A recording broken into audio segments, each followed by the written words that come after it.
All right, listeners, I think you know that we are part of the Radiotopia network, which is basically a network built on the idea that you should support the most creative, independent audio makers around. No one, and I mean no one, embodies the Radiotopia ethos more than Benjamin Walker and his show Theory of Everything. Benjamin, who I've known for a long time, has been making beautiful, personal, sprawling audio documentaries for decades that help us understand the very strange world we live in. And now he has a new series called Not All Propaganda is Art. The new series goes back to the 1950s, when Western security agencies like the CIA paid artists, writers, and intellectuals to fight the cultural Cold War. The CIA funds were free. I mean, no one was told what to say. Gloria Steinem, activist who sees the CIA as a sort of enlightened pal or rich uncle, there is another viewpoint. Look, if you're listening to this show, I know you like secret histories. I know you like a mix of culture and politics and shadowy figures. So what are you waiting for? Not All Propaganda is Art from Benjamin Walker. You can find it now wherever you listen or at theoryofeverythingpodcast.com. Support for This Day in Esoteric Political History comes from Odoo. What is Odoo? Well, Odoo is the only software your business will ever need. Featuring a suite of integrated business applications, Odoo connects your business operations together so you can get more done in less time.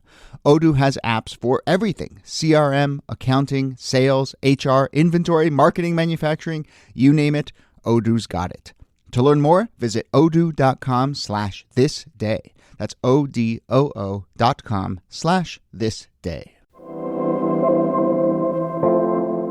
Hello and welcome to This Day in Esoteric Political History from Radiotopia. My name is Jody Avirgan.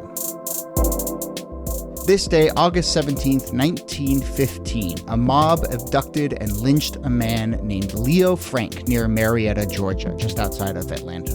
Leo Frank was Jewish, and his lynching for a crime that he didn't commit, most historians agree, we'll get into some of the specifics there, but this lynching was part of a rising wave of anti-Semitism in the South, and that rising wave was part of a larger resurgence of bigoted mob violence in the first few decades of the 20th century, much of it driven by the reappearance of the Ku Klux Klan. We, of course, think of the Klan, rightly so, as a group that terrorized Black Americans, but in many ways, it was the lynching of Leo Frank that signaled and galvanized the reappearance of the KKK. So a really interesting wrinkle and some context here. So here to discuss Leo Frank, Jim Crow, anti-Semitism, the resurgence of the Klan, and more are, as always, Nicole Hemmer of Columbia and Kellie Carter-Jackson of Wellesley. Hello there. Hello, Jody. Hey there. So the twists and turns of the Frank case are very complicated, and we will try and do our best to get through them and lay out that. But I do want to take a step back, Kellie, and just ask about, I mentioned, that this is part of a story of the resurgence of the Klan. So I suppose when we talk about the resurgence of the Klan, we should talk about, in the era before this, what is the Klan? What does it have to resurge from? So the Klan really gets its genesis during Reconstruction. So a lot of this is the political gains that Black people made during Reconstruction. So if you think of the end of the Civil War from about 1865 till about 1877, the Klan really becomes an organization created to institute white supremacy and terrorism against African Americans who were pushing for political and social enfranchisement. And they sort of fall to the wayside by the late 19th century as a lot of these new Black codes and segregation is instituted that they are empowered by. But by 1915, you get another resurgence of the Klan again. And a lot of these are sort of the children and the grandchildren of the original Klan's members, Klansmen, I should say. And they are emboldened by a lot of different factors. Some people would say World War I. Some people would say the film Birth of a Nation becomes this clarion call. When Birth of a Nation debuts, over 15,000 Klansmen marched down Peachtree Street in Georgia. And so they're not just an organization that's also anti-Black, they're also anti-Semitic, they're also anti-Catholic. And so there's a lot of things that are pushing the Klan or motivating the Klan towards white supremacy and violence and anti-immigration. They're also very anti-women. It's a lot that they're against. And And we should say that the Resurgence, the second Klan, is a more modern Klan. As Kellie was laying out, it has become a more small C Catholic in its hatreds. It embraces, it's anti a lot more things. It's anti-feminist. It's anti-alcohol. It's a big part of the Prohibition movement. And it uses modern consumer techniques in order to bring more people in. And it's not just in the South. If the first Klan was very much rooted in the post-Civil War South in helping to construct what would become the Jim Crow regime there, the new Klan is popping in Oregon and in Indiana and pretty much all over the country. And it's not just rural, it's also urban. So within the cities, you'll find major Klan organizations. So, for instance, this story is essentially an Atlanta story as well. And to that point, it is the grievances are piling up. I suppose that's one way to look at history, is that's just grievances just keep adding up. And so as you go through time, certain people have more grievances. But there is also, as we will see in this particular case, there is strategy and there's coordination. I think this story in many ways will help us rethink the notion of mob violence as something much more strategic. One other note is just, you mentioned Birth of a Nation. I think a lot of people think of that film as the galvanizing moment for the resurgence of the Klan. It is certainly huge. That is in 1915. This story is in 1915. So there's just this fundamental, interesting confluence of, in this year, this other secondary incident that leads to a resurgence of the KKK. So let's talk about that incident itself. We should say Leo Frank is convicted of a murder in 1913. This story we're talking about is in 1915, but in 1913, he is convicted of a murder. Niki, as best you can lay it out, what do we know about that case? Leo Frank was the manager of a pencil factory in Atlanta. And in that pencil factory, in the basement in 1913, a young girl named Mary Fagan was found murdered. And she's pretty brutalized. There are notes found on her body. It becomes this major case. And there are a lot of people who are suspected at first, including a black janitor and Leo Frank. And historians, I think, kind of agree that it was probably this black janitor who committed the murder, although, a lot of this is lost to history. But he becomes the person, he admits to writing the notes, and he becomes the main witness against Frank because he says that Frank ordered him to do that and that Frank was responsible for the murder. And he's allowed to testify against Frank in court, something that black people are not generally allowed to do against white people, which is probably a function of Frank's Jewishness, right? That he's not considered fully white. And so black people can testify against him. And he's ultimately convicted and then appeals this because he's sentenced to death by hanging all the way up to the Supreme Court. And it's in the summer of 1915 that the Supreme Court turns down his appeal, and that this becomes then a case that is going to be negotiated and play out in Atlanta. So any murder case like this, sensationalized case like this, is very complicated. Obviously, these really fascinating layers and nuances of the fact that both suspects were of marginalized groups, and we had a black man testifying as a Jewish man. That has all sorts of layers and nuance here. I think it's safe to say the mob that comes for Leo Frank probably doesn't see this nuance, right? And I mean, maybe, I don't know what's the way to phrase it, but maybe they would have been happy to enact extrajudicial violence on any of the suspects in this case, right? When you have a mob, you have a mob. But there is this overturning of the death sentence, which is the incident that leads to Frank being abducted and lynched. We hinted at it earlier, Kellie, but this is not just pure bloodlust in the moment mob that descends on this courthouse, drags this man out and lynches him. This feels much more, I don't know what the right word is, but concerted, organized, orchestrated, sanctioned. Yeah. I think we should note that most of the lynchings that took place that they weren't just this happenstance, spontaneous, violent occurrence that took place, that the town sheriff was involved and government officials were involved, and sometimes the governor or sometimes, elected officials participated. And so because you have this public sanctioning by either elected officials or officials that should be the ones who are stopping some of this madness, it really emboldens and empowers the public to be able to exercise violence against a person without fear of repercussion, without fear that there will be consequences to this violent act. And we should say that, these lynchings were incredibly common, among African Americans. 2 lynchings per week are taking place during this time period. And so when Leo Frank is lynched, it's uncommon because he's Jewish. He's not African American. But it's very common in that this was the way that a lot of people exercised what they believe to be justice in the face of a crime or in the face of a major public abuse. And this was very true in the Frank case, the way that this plays out, because as soon as his sentence is commuted from execution to life in prison, there are attacks on him in prison.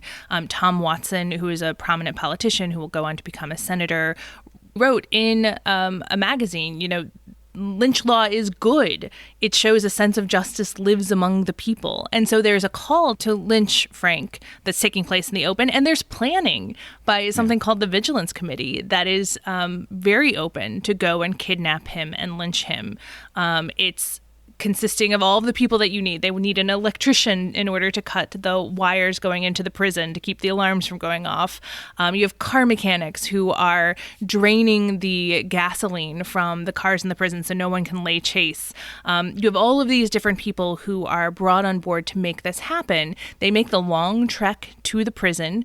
Most of the people who are organizing this are prominent politicians, former governors, former sheriffs, the sitting mayor.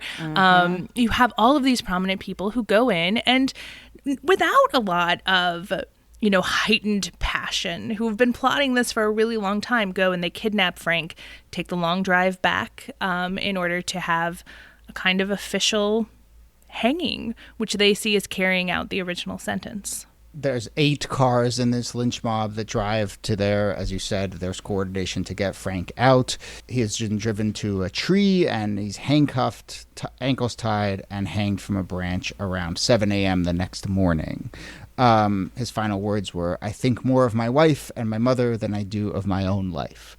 To add one other element to this, really important picture we're painting of mob justice being something, and the KKK as an institution being something that is tied to more quote unquote respectable elements and sanctioned elements of society.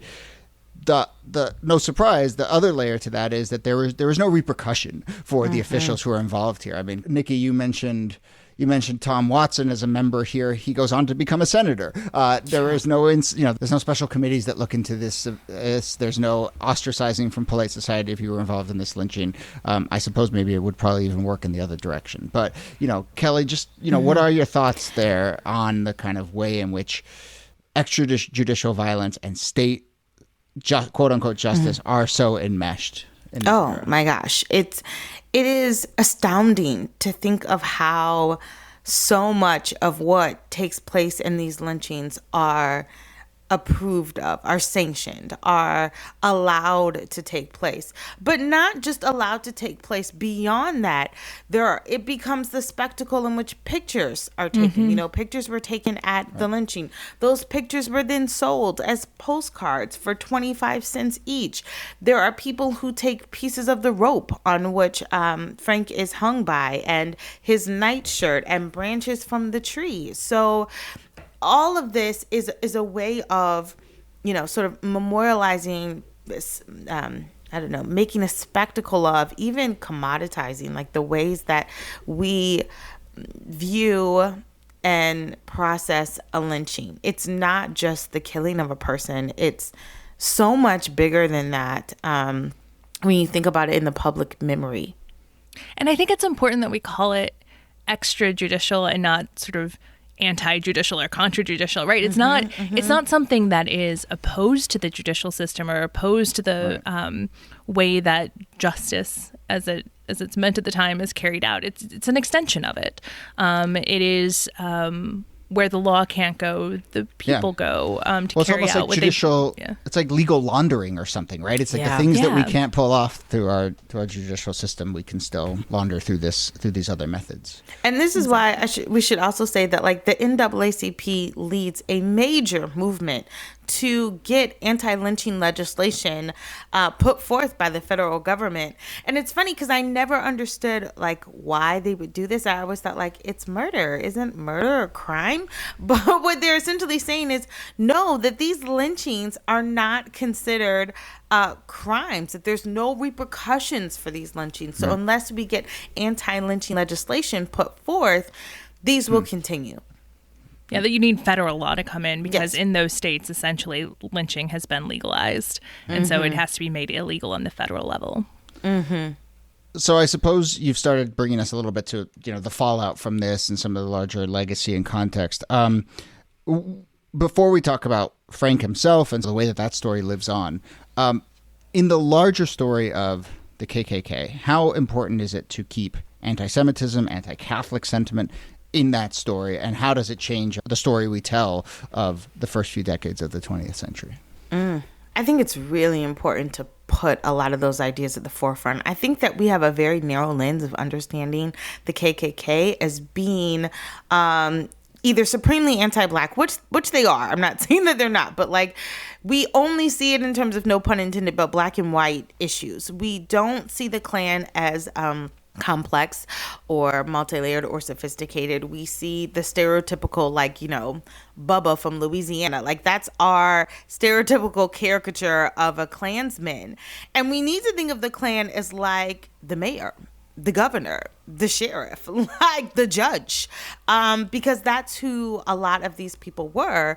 They were men in power, and that exercised their power to do really enormous harms, not just against Black people, but against Jews and women and Catholics and anyone they saw in opposition to white supremacy. And that's the important thing, right? That if you can understand the complexity of this Klan, you can understand the complexity of white supremacy and what a nuanced system it is actually built to become. If you don't understand the role of anti-Semitism in the Klan in the 1920s, then maybe it's a little more difficult to understand why you see Nazi flags and Confederate flags flying next to one another today. Right, that there's a system there that has been built up over centuries that has come to include all these different groups in a defense of whiteness.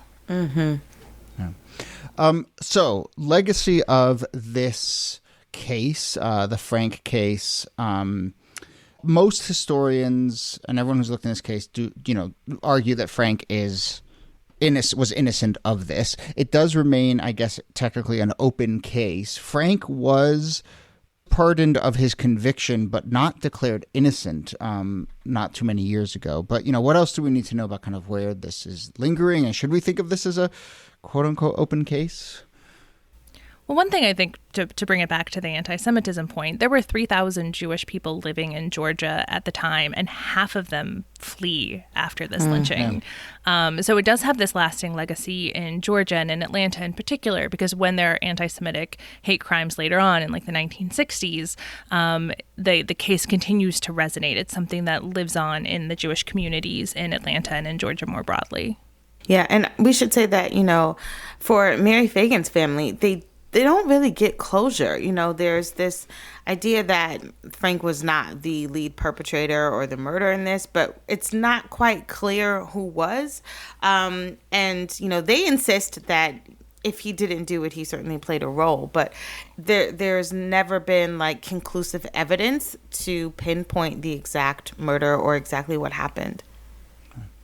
It's also important to note that the Anti-Defamation League, which is founded in 1913, cites the Leo Frank case as one of the reasons why the ADL is necessary. And to just fast forward us to the current moment, the ADL has also been one of the voices that has been coming out against misleading anti-Semitic websites that exist today that continue to make the case that Frank actually did this and that there was a big Jewish conspiracy to make people believe that he was innocent. Anyway, so the Frank case has been part of the ADL from its very beginning. Okay, well, we'll leave it there. I guess we should mention that, as always, there is a plaque. There's a historical marker that was erected in 2008 by the Georgia Historical Society. So if you are in Marietta, you can go see that plaque at 1200 Roswell Road. Okay, Nicole Hammer, thanks to you as always. Thanks, Jody. And Kellie Carter-Jackson, thanks to you. My pleasure. This Day in Esoteric Political History is a proud member of Radiotopia from PRX, a network of independent, listener-supported, artist-owned podcasts. Our researcher and producer is Jacob Feldman. Our producer is Brittany Brown. You can get in touch with us with any questions or comments or ideas for the show. Email us thisdaypod@gmail.com, or you can find a form at thisdaypod.com.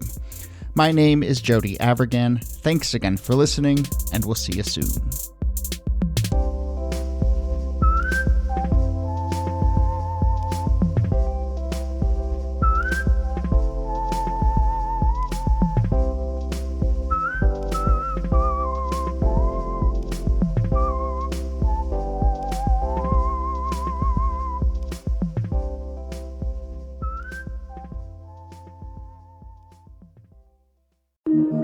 Radiotopia.